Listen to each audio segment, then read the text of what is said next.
गणपते नमः। ओम नमः शिवाय।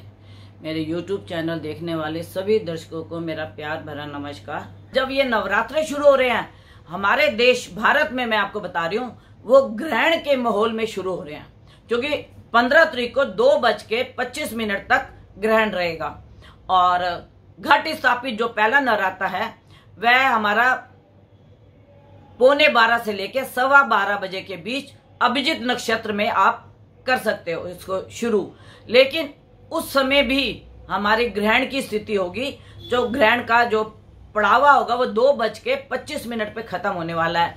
तो अगर हम जोत जलाते हैं और माँ की आराधना करते हैं, खेतरी बीजते हैं, तो ग्रहण के समय में यह हमारा संवत शुरू हो रहा है चैत्र का।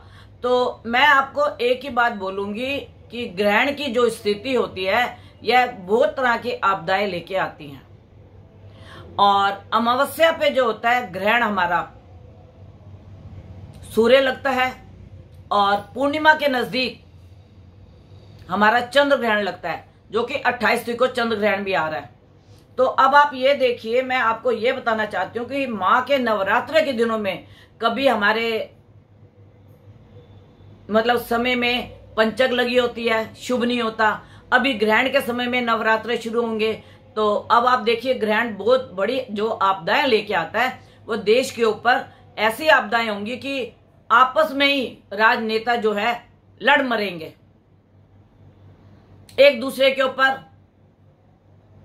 जैसे भी आप देख रहे हो प्रहार कर रहे हैं। यह भी बहुत खतरनाक है। तो मैं अपने दर्शकों से एक निवेदन करना चाहती हूँ, जो ये माँ के नवरात्र हैं, आप खेतरी भी बीजिए और कलश भी रखिए, माँ की जोत भी जलाएं और सिद्ध कुंजिका का पाठ करें। दुर्गा सप्तशती में 32 नाम पीछे माँ के दिए हुए हैं, उनका उच्चारण कीजिए। और जो 13 अध्याय हैं, रोज आप 1-2 अध्याय करके उसका भी आप कर सकते हो शुरू। और जो अगर ज्यादा समय नहीं लगा सकते, जो नौकरी में है या कार्य में है या बिजनेस में है, तो उनको मैं ये बोलूंगी दुर्गा सप्तशती का जो सिद्ध कुंजिका का पाठ है आप उसको करिए, अर्गला करिए, कवच करिए, कीलक करिए। आप पूरे पाठ नहीं कर सकते तो आप इनको अवश्य करिए। गायत्री मंत्र पढ़िए आप। गायत्री मंत्र बहुत शुभ और शुद्ध, सारे मंत्र शुद्ध होते हैं, लेकिन गायत्री मंत्र की जो महानता है वह सबसे अलग है। और बाकी आप अपने इष्ट के किसी मंत्र का ध्यान कीजिए। और बाकी मैं आप सबको यह बताना चाहती हूँ कि नवरात्रों की जो शुरुआत हो रही है यह हमारी शुभ नहीं है, यह हमारी शुभ नहीं है। लेकिन जो मेरे दर्शक देख रहे हैं उनके लिए मेरा कहना है कि देखिए, अगर हमें पता लगता है कि कोई आपदा आने वाली है या कोई कष्ट आने वाला है, तो हमें अपने आप को कंट्रोल करना चाहिए। अगर हम अपने आप को कंट्रोल कर लेते हैं, भक्ति करते हैं, भक्ति से माँ की शक्ति लेते हैं, तो हमारे अंदर इतना बल हमें आ जाता है कि हम उपद्रवों से और अनैतिक कार्यों से हम बच के चलते हैं। तो मैं अपने सभी दर्शकों को यह बताना चाहूंगी कि जो कुछ घटनाएं होने वाली हैं, और एक मैंने अपने दर्शकों को एक बात बताई थी कि जो ये सूर्य ग्रहण मैंने आपको बताया है, और इसमें जो हमारा चैत्र का जो संवत का आ रहा है वह वृश्चिक लगन आ रहा है।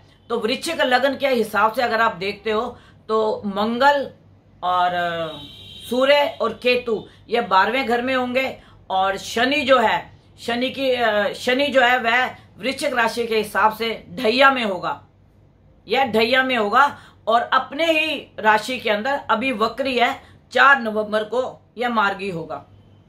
दूसरा, बृहस्पति और राहु छठे स्थान में है, और छठे स्थान में होने का मतलब इसकी 5वीं दृष्टि हमारे कर्म स्थान पे पड़ती है, धर्म स्थान में पड़ती है। तो ऐसी भी कुछ मेरे को संभावना लगती है जो ग्रहों की स्थिति है कि धार्मिक स्थल पे कोई तोड़फोड़ ना हो, कोई बमबारी ना हो, या कोई आतंकवादी या कोई भी व्यक्ति जो अनैतिक कार्य करता है किसी धर्म स्थान को गलत ना पहुंचाए।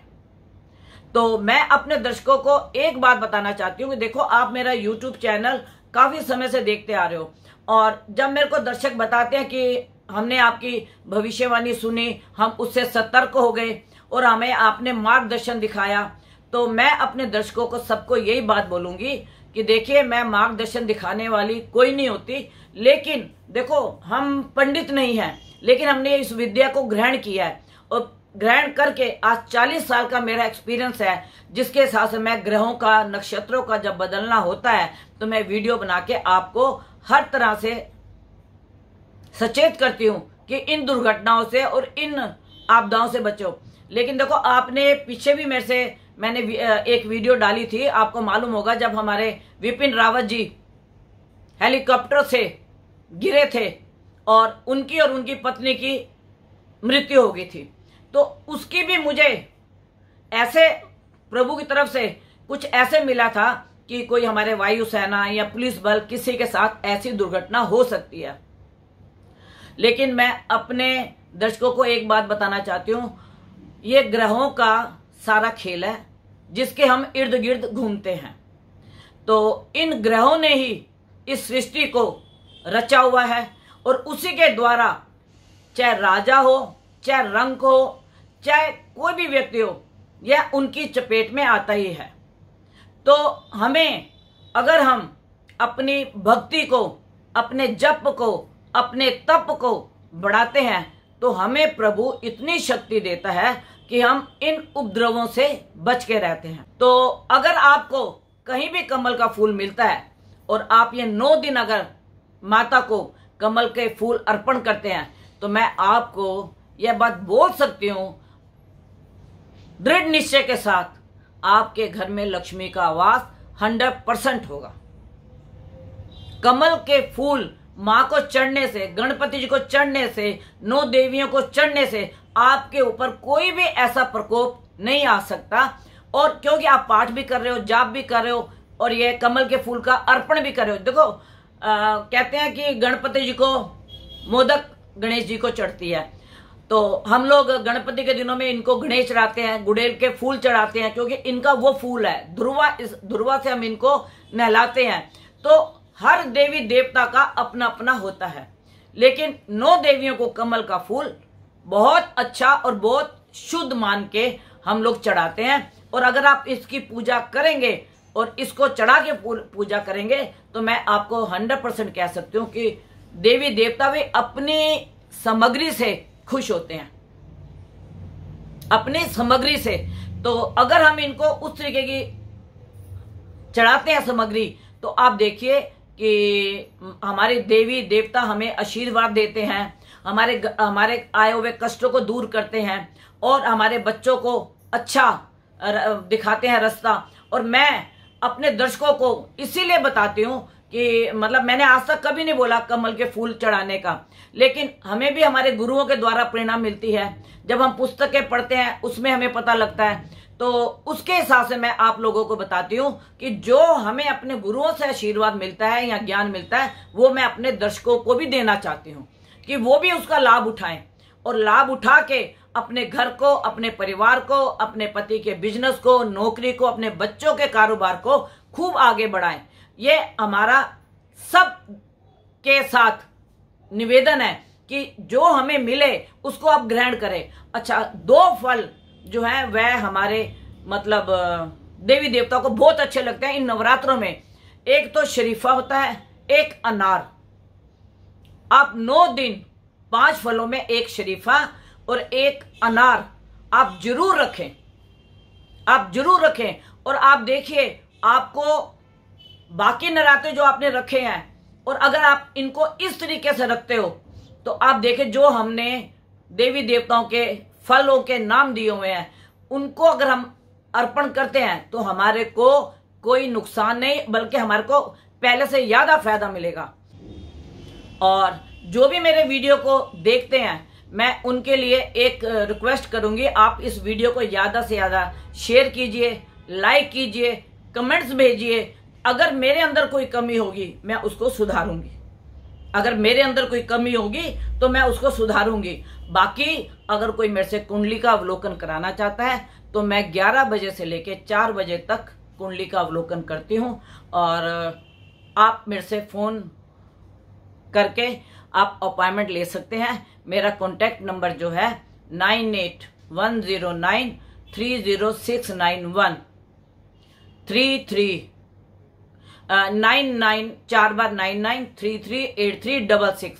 इन दोनों नंबरों पे आप मुझे 11 बजे से लेके 4 बजे तक बात करके अपनी कुंडली का अवलोकन करा सकते हैं। नहीं तो आपके जो आचार्य हैं आप उनको दिखाइए, क्योंकि अगर आप उनको पहले से दिखा रहे हैं तो आप उनकी सलाह पे चल रहे हैं, तो कोई भी आचार्य अपने जो भगत को या अपने जो भी उनके पास जाने वाले शिष्य हैं उनको वो कोई गलत राह नहीं दिखाएंगे। तो मेरा आप सबसे एक ही निवेदन है कि आप मेरी वीडियो को लाइक कीजिए, शेयर कीजिए, कमेंट्स दीजिए, और अगर मेरे कुछ कमेंट्स मुझे लगेगा कि मुझे उसमें कुछ सुधार करना है तो मैं आपके लिए आपके कमेंट्स पढ़ के उसको सुधार भी करूंगी। लेकिन आप और आपका परिवार सुखी रहे, तंदुरुस्त रहे और मतलब आगे बढ़े, सरकार की गाइडलाइंस के ऊपर चलें, उपद्रवों से बचें और कोई भी ऐसा कार्य ना करे जिससे आपके पिता, माता, भाई, बंधु किसी को किसी प्रकार का दुख या शर्मिंदगी उठानी पड़े।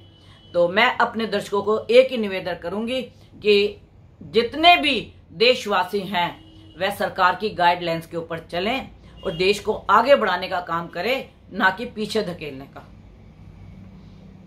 आज मैं अपनी वीडियो को यहीं विराम दूंगी। अगली जो मेरी वीडियो होगी वो होगी राहु केतु पे परिवर्तन, राहु केतु पे परिवर्तन। और अभी आप बहुत से चैनलों पे राहु केतु के परिवर्तन देख रहे हैं, सुन रहे हैं, लेकिन जब आप मेरे वीडियो पे केतु और राहु का परिवर्तन देखेंगे तो मैं आप खुद बोलेंगे कि गुरु माँ से हमें कुछ अलग देखने को मिला, अलग सुनने को मिला। क्योंकि मेरा बताने का तात्पर्य ये होता है, जब मैं सुबह ब्रह्म मुहूर्त में बैठती हूँ और जो मुझे इंट्यूशन होती है मैं उसी का अपने वीडियो पे आके आपको बताती हूँ। तो जो भी मेरे को आगे आने वाला पता लगेगा उसके बारे में बताऊंगी। बाकी आप मेरी वीडियो में यही मैं आपको विराम देके और अपनी अगली वीडियो के लिए बोलूंगी कि आप नवरात्रों से पहले, नवरात्रों के बीच में ही मैं आपको राहु केतु का परिवर्तन बताऊंगी। और मैंने आपको ये भी बताया था 23 अक्टूबर से 3 महीने के लिए कुछ बीमारी की आपदाएं जो कि हवा में फैलेंगी, हवा में बीमारी होगी, तो इसका भी थोड़ा आप ध्यान रखें और थोड़ा मास्क का प्रयोग करें। अभी आपको मास्क की आदत छूट गई है, थोड़ा मास्क का भी प्रयोग करें, तो यह आपदाओं से आप भी बचोगे और अपने साथ वालों को भी बचाओगे आप।